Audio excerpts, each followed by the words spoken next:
What is up, ninjas? OJ over here from PlayerEssence, and welcome to my village of Nintendo Switch and gaming news. Today we've got more awesome information for you, so let's go ahead and jump right into it. So the patch for Super Bomberman R is live. Konami has detailed what you should be getting in this patch that greatly improves the play experience for Super Bomberman R on the Nintendo Switch, a Nintendo Switch exclusive. So here's what they had to say. They had two version 1.2 updates on their official page. Let's go ahead and run down everything here. Here are the patch notes. So update release March 17th, 2017, content as below. You can now select the room type when you create a room to host an online free battle by choosing room number. Only players who know the room number can join. This is an amazing new feature that they added, so we can finally get our new PE game nights and our league battles going with Super Bomberman R. We can just put in the room number. You guys will know what the room number is because I'll say it on my live stream, and then we can have those league battles that we've all been waiting to play in. So awesome stuff there. There's also more. It doesn't just stop there. So adjustments have been made to improve the controls. So adjustments have been made to reduce the input latency. Controls are now more precise to reduce the unintentional direction changes. Character speed has been adjusted so players can make quicker and more agile moves. The characters are now behaving more naturally when in front of a pillar or block. Making a turn when running along a block or pillar is now easier. A kicked bomb can be stopped more precisely. Control parameters have been improved in order to reduce the lag when playing online.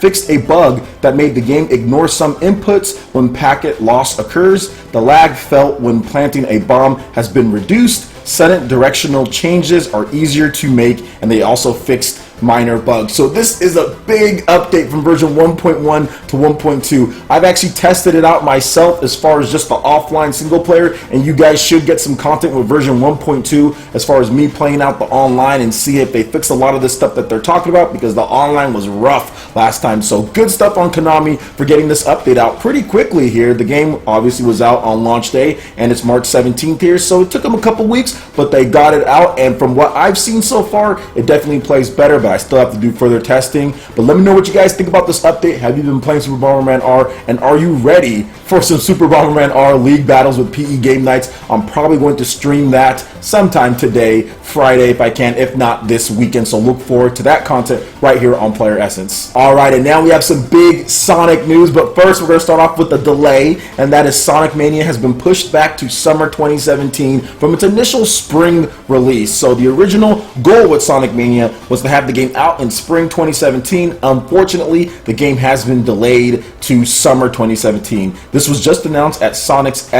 XSW panel. Sonic Mania will now launch this summer. The extra time will be used to ensure that it's of the highest quality, according to Sega. They also shared off some new artwork as well. So yeah, it's very unfortunate. I know a lot of you dudes out there were looking forward to Sonic Mania this spring on the Nintendo Switch, being able to take that sweet classic Sonic goodness and play it anywhere you want on the Nintendo Switch system, but that will not be happening. We have to wait till summer, which it depends on where in summer. Obviously Splatoon is a big game for summer, so I'm pretty sure they're going to work with Nintendo to make sure that it doesn't hit like on the same day or even on the same week or anything like that. But that's okay. That's just another game for summer. In the spring, there are still a couple different games, and if you didn't pick up something like Lego City or Puyo Puyo Tetris, you can definitely get it in the springtime. There's also ARMS that's coming out in the spring, so there is going to be other games to play. So I think everything will work itself out, but it is a little unfortunate that the game did get delayed from its spring release, because I felt that it would have been a good 1-2 punch with ARMS, and the fact that Rhyme is going to be a little bit more expensive on the Nintendo Switch. I think a lot of people were looking to just say, okay, I'll just buy Sonic Mania instead in the spring release. But hey, it is what it is. We will see what comes of it, and I'm pretty sure that they're going to use this extra time to make sure the game is better quality. Alright, and moving on to the big news here. Project Sonic 2017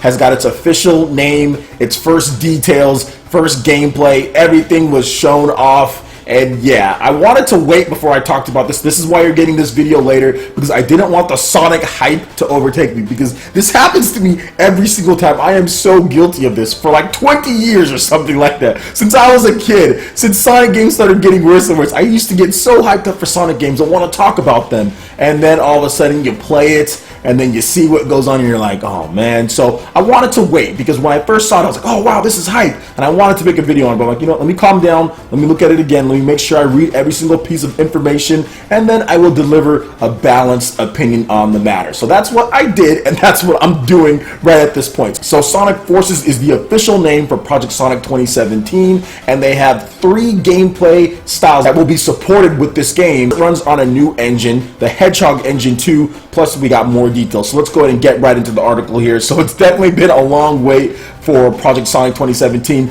but it's been officially unveiled as Sonic Forces, and Sega lifted the curtain at the SXSW panel today by sharing some gameplay details. The Sonic team lead Takahashi Iizuka called Sonic Forces an evolution of Sonic Colors and Sonic Generation. New concepts will be included. 3 unique gameplay styles are planned, one of which was shown in the footage, Modern Sonic. Also mentioned is that a brand new engine is being used called Hedgehog Engine 2. Nothing is being thrown out, as the team took the old engine, evolved it, and turned it into something new. Sega has taken a lot of visual elements from past games and are going further with them. Global illumination, physical rendering, and other new enhancements and mechanics are being included. Forces will also be able to better show lighting reflection on items and water. Since Sonic is a quick game, Sonic Team needed to make sure it looks good while quickly going through levels. Sonic Forces will be very true to the Sonic games from the team behind Colors and Generations. Platforming is said to be important as the high-speed gameplay of modern Sonic. Different paths/routes will be scattered throughout the levels. Additionally, Wisps are back, and it sounds like they increased Sonic's boost gauge. And once again, Classic Sonic is confirmed. That's the 2nd unique gameplay style. The 3rd will be discussed in the coming months. And on one final note, Tomoya Otani is on board to work on Sonic Forces music. So a lot of information there. They also have the first gameplay, which you should have seen at this point going across the screen. Just sorry for the crappy footage here, but that's really all we've got. And Sega hasn't officially uploaded it to anything at the time that I'm recording this. Now let's talk about this a bit, because this is a big deal. This is definitely something that I wanted to talk about. Now I don't want to get super hyped up for this, because based on what we've seen so far, obviously there isn't enough to go on. What kind of worries me just a little bit is how much they want to talk about the graphics and how they wanted to talk about how it needs to look and the global illumination and all that. That's not the problem with Sonic games. Sonic Generations, Sonic Colors, Sonic, all of these games actually looked really good. Sega pushed the Wii a lot more than any other company did with their games. Sonic and the Secret Rings, Sonic and the Black Knight, all of those games look very good for being 480p and non-HD on the Wii. So I'm not really worried about them and graphics. I think that is something that's just like whatever. What they need to do, and which I hope they would have done with Sonic games, and which I want them to do, is make it to where it's a little bit more, not anime style when it comes to the actual presentation and what the content is, but as far as that cel-shaded look to where you can get an engine that runs perfect, 1080p, 60 frames per second. I was playing Sonic Generations on the Xbox 360, and it's 30 frames per second, and which isn't a problem, but I want to see games, especially the Sonic games, move so fluidly and fast in 60 frames per second.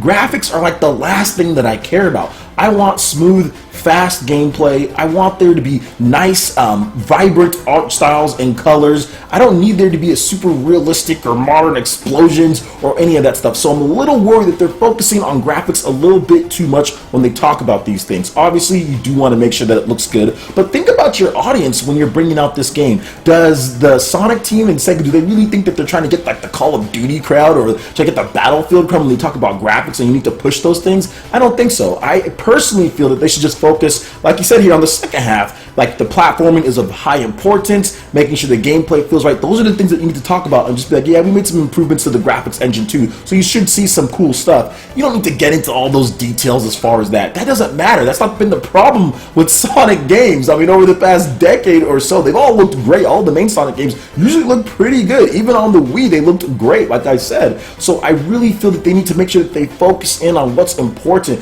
and that is the gameplay. I don't want to see this game be at 30 frames per second. Will it be a deal breaker for me?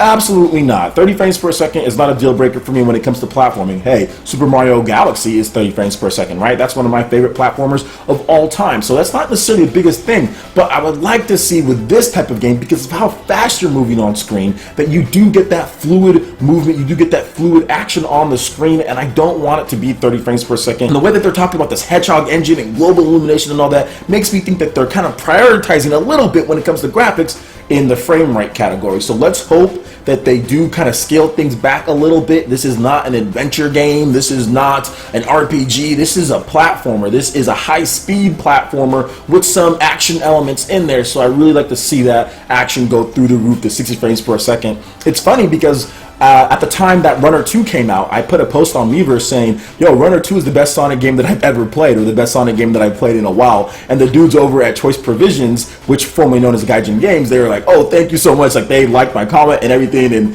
they really thought it was a cool comment. So to me, that game is 6 frames per second. You're just running, you're doing platforming, the speed's good. It's a moderate speed. It's not as fast as Sonic, but at the same time, like, if they were able to kind of get that flow, and that game is simple. That is such a simple game compared to what Sonic games try to do and all the different mechanics. But Runner 2 is effective, and if you look at Runner 3, that looks amazing. I'm pretty sure Runner 3 is going to sell as well as a lot of big games out there. Not necessarily like the highest of AAA, but it's still going to sell extremely well, being a Nintendo Switch exclusive. Trust me, people are going to be buying that game in droves. I really hope that Nintendo and them do a physical release for that one as well, because I think it deserves it.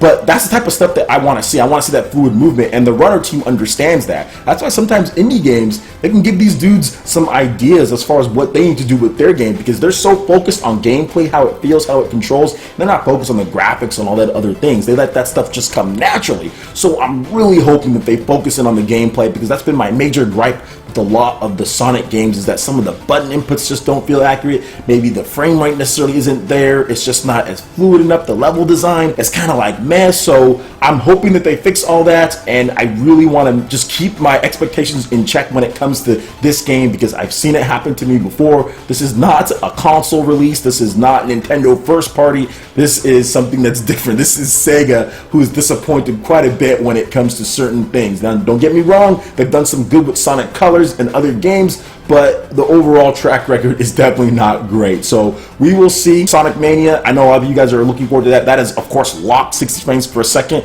People love that about that game, so I'm hoping they can do the same. Don't have my hopes up for that, but either way, not a deal breaker. I just want to see them do the best game that they can. So let me know what you guys think about Sonic Forces, Sonic Mania, Super Bomberman R, and all the news that I talked about in this video in the comment section below. Alright guys, that wraps it up for this video here. Go ahead and hit that like button if you did like it. Let me know you guys want more content like this going forward in the future. And subscribe to PlayerEssence for the latest news, reviews, discussions, and more. Thank you so much for watching, and we'll see you ninjas for the next video. Peace!